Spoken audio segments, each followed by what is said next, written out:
आपकी परमिशन से एक व्यवस्था का प्रश्न भी है, एक पॉइंट ऑफ ऑर्डर भी है और पार्लियामेंट्री प्रैक्टिस की भी बहुत महत्व होती है इस बात के लिए।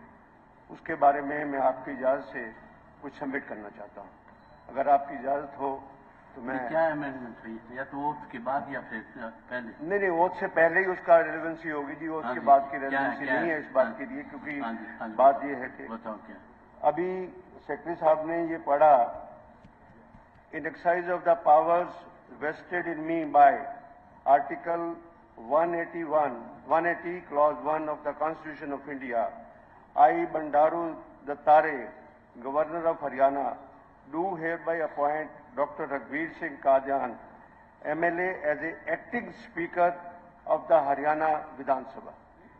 My first objection is that where they have taken the word acting Speaker, in which rules, in which bylaws it has been written. I may read the Article 180 also, for convenience of the House also and to the Honorable Speaker also.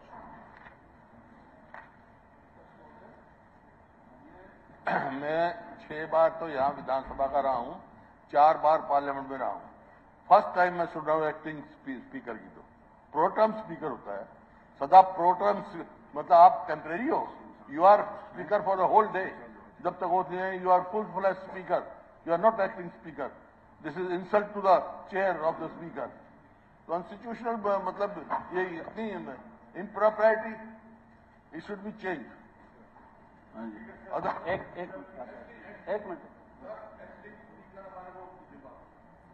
एक minute माननीय अध्यक्ष जी, मैं ये कुछ 10 मार्च 2005 को जो शपथ ली गई थी, डॉक्टर रघुवीर Kadian MLA Beri as a acting speaker, ये आपके समय का है जी। और फिर 2009 26 अक्टूबर 2009 captain Ajay Singh as a acting speaker, ये आपके समय का, दोनों का। ये हमारे समय का नहीं है। हमारे समय का तो उस टाइम ऐतराज करना चाहिए था जो अपोजिशन में थे। किसी ने नहीं पढ़ा होगा, आप अनपढ़ थोड़ा ही है, उसने नहीं पढ़ा होगा। मेरे को ये बताओ इसमें साहब संविधान में क्या संस्था है? इसमें मेरी जो पर्सनल है ना जी, मेरा पर्सनल व्यू इसमें ये है कि जैसे in between acting speaker and pro tem speaker, तो ये आप इसकी लीगलिटी जो है वो दिखवा लो आप। अगर इसमें स्कोप बदलने का है, जैसे पार्लियामेंट में भी प्रोटेम स्पीकर है, pro tem speaker means complete speaker for the day, acting speaker means not the complete speaker for the day. ये थोड़ा डिफरेंस है इसमें। I'll make the position completely clear. Let me speak because I have raised a point of order. Then I should be allowed to speak every. I am reading Article 180. Powers of the Deputy Speaker or any other person to perform the duties of the office or to act as a Speaker. While the office of the Speaker is vacant, the duty of the office shall be performed by the Deputy Speaker, or if office of the Deputy Speaker is also vacant, by such person of the Assembly as the Governor may appoint for the purpose. उसके बाद next जो आता है कि मुख्यमंत्री महोदय ने ये ठीक पढ़ा कि 2005 में ये हुआ था, 2009 में ये हुआ था, पर एक लकीर के पीछे चलना, अगर इलीगलिटी हो रही है तो उसको किसी स्टेज पे भी रेक्टिफाई किया जा सकता है। ये तो पुराना किसी बाबू ने लिख दिया होगा और आगे बाबू आ गए और बाबू ने उसी को आगे चला दिया सारा। ये इन्होंने 2005-2009 का पढ़ा, 2014 का तो पढ़ लो। 2014 हाँ, 2014 का पढ़ लो, 2019 का पढ़ लो, 2014 का पढ़ो। माननीय अध्यक्ष जी, हमारे एक मिनट बत्रा जी, हमारे सीनियर भारत भूषण बत्रा जी, क्योंकि दोनों जो आपने पढ़े हैं, चाहे एक्टिंग का है चाहे प्रोटेम का है, दोनों का सेम है, परंतु फिर भी आपने कोई व्यवस्था की दृष्टि से कोई विषय उठाया है माननीय अध्यक्ष जी, बिल्कुल इसको चेक वो दिखवा लें। हाँ बिल्कुल ठीक है, कंट्रोवर्सी और बता जी मेरे हिसाब से एक मिनट सर दिखवा लेंगे इफ नीड बी। अमेंडमेंट में प्लीज बी। स्पीकर सर, मैं 2 मिनट से लूंगा, ज्यादा टाइम नहीं लूंगा। वो सबने लेनी है. I don't want to waste the time of the August House also. Kaur and Shakdar what says? When the office of the both speaker, मैं उसी किताब में से पढ़ रहा हूँ, speaker and the deputy speaker fall vacant, the duties of the office of the speaker are performed by such member of the Lok Sabha as president may appoint for that purpose. The person so appointed is known as speaker pro tem. This is word is speaker pro tem. Whole day के लिए आप जब तक नया speaker आपकी chair पर नहीं बैठता तब तक आप स्पीकर की सारी कार्रवाई it should be deleted. Acting अपना स्पीकर शुड बी डिलीटेड. और इसको मैं डिटेल में भी सारा पढ़ सकता हूं कि जनरल इलेक्शन में पार्लियामेंट्री प्रोसीजर में सब कुछ कौन रहा है और कैसे उसमें होता है, प्रोटेम स्पीकर के हिसाब से होता है. और उसके बाद जो ऑनर आखिर में एश्योर कर दिया.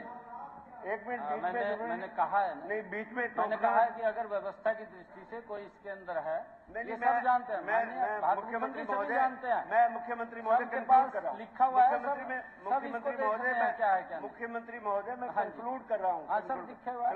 कंक्लूड कर रहा हूँ. मैं कंक्लूड कर रहा हूँ. मैं ताप हो गया. क्या हुआ?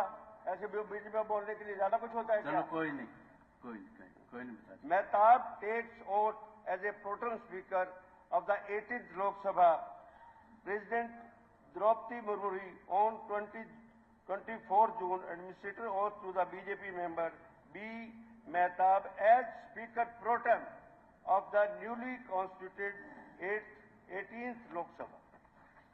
और लास्टली ये कहता हूँ जी कि इस वर्ड को इस हाउस की कंसेंसस चलो वो दिखवा लेंगे. इसको डिलीट किया जाए और प्रोटेम स्पीकर का आपको गाली दी जाए और उसके हिसाब से उसके बाद और शुरू की जाएगी. 2009 में किसी ने क्लरिकल उसको house is supreme. House can pass move the resolution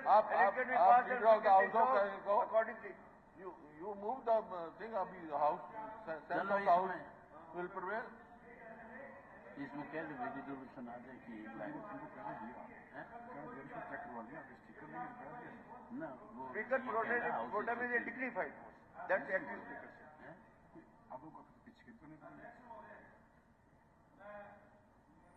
कि पहले तो जैसे माननीय हुड्डा साहब ने, माननीय मित्रा साहब ने कहा कि पहले भी ऐसे शब्द चलो गलती से लिखे गए. मैं निवेदन करूंगा माननीय मुख्यमंत्री महोदय से 29 में ठीक कर लेंगे जी.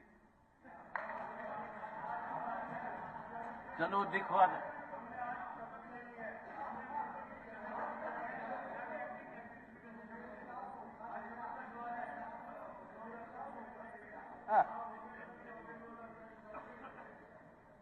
चलो नाउ दी कंट्रोवर्सी.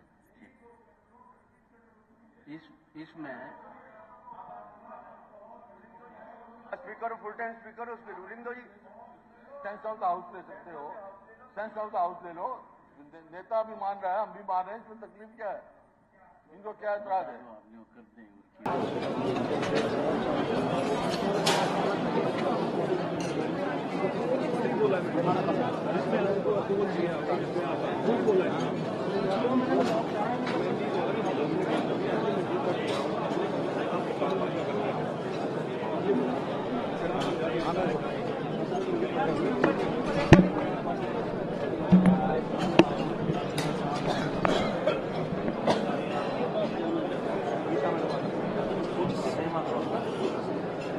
नहीं हम ही जाएंगे सर. मैडम दूर से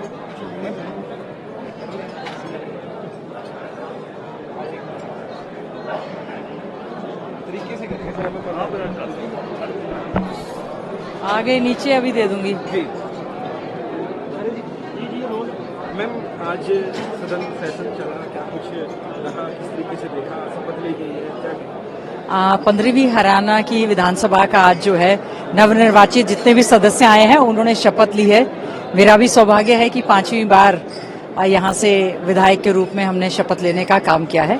और आज इस सदन में स्पीकर महोदय का और डिप्टी स्पीकर महोदय का भी चुनाव हुआ है और चुनाव क्या यूनानिमसली उनको इलेक्ट किया गया. आने वाले समय में मैं समझती हूँ जो सदन होगा उसमें पूरी मजबूती के साथ अपने विधानसभा क्षेत्र झज्जर की आवाज को उठाने का काम करेंगे। कांग्रेस अभी तक विपक्ष का नेता नहीं चुन पाई, क्या कुछ कारण है पीछे? मीटिंग भी हो चुकी है लेकिन कोई बात नहीं, वो हाईकमांड का फैसला है। ऑलरेडी मीटिंग हो चुकी है। आज तो केवल शपथ ग्रहण समारोह था, उसके बाद जब भी सत्र होगा तो इंटरनेशनल मुद्दा है, कनाडा और भारत के रिलेशन खराब हो रहे हैं निरंतर, उसको लेकर टू राजनीति कर रहे हैं, किस तरीके से देखते हैं आप? क्या देखिए, अंतर्राष्ट्रीय स्तर पर विशेष तौर से मैं समझती हूँ कनाडा में हमारे इंडियंस और हरियाणा पंजाब से तो वैसे भी बहुत ज्यादा जाते हैं। जिस प्रकार से रिश्ते खराब हो रहे हैं, ये भारत सरकार पूरी तरह से इसका संज्ञान लेते हुए हमारा जो फॉरेन अफेयर्स डिपार्टमेंट है उसमें संज्ञान उस चीज में लेना चाहिए, क्योंकि बहुत सारे भारतवासी जो हैं कनाडा में खासतौर से, चाहे वो स्टडी के लिए या जॉब्स के लिए या परमानेंट रेजिडेंट्स हैं। धान की खरीद को लेकर किसान परेशान नजर आ रहा है, तो क्या मानेंगे? देखिए, किसान जो है हमेशा मंडियों में चाहे धान पड़ा हुआ है उसकी खरीद नहीं हो रही है या नमी बताई जा रही है या पोर्टल्स की जो बात है, सरकार कह रही है एक एक दाना एमएसपी पर खरीदा जाएगा। तो उम्मीद करेंगे जो एमएसपी इन्होंने घोषणा करने का काम किया है, किसान की धान जो है पूरी तरह से जो है एक एक दाना सरकार खरीदे, इस चीज को वो सुनिश्चित करने का काम करें।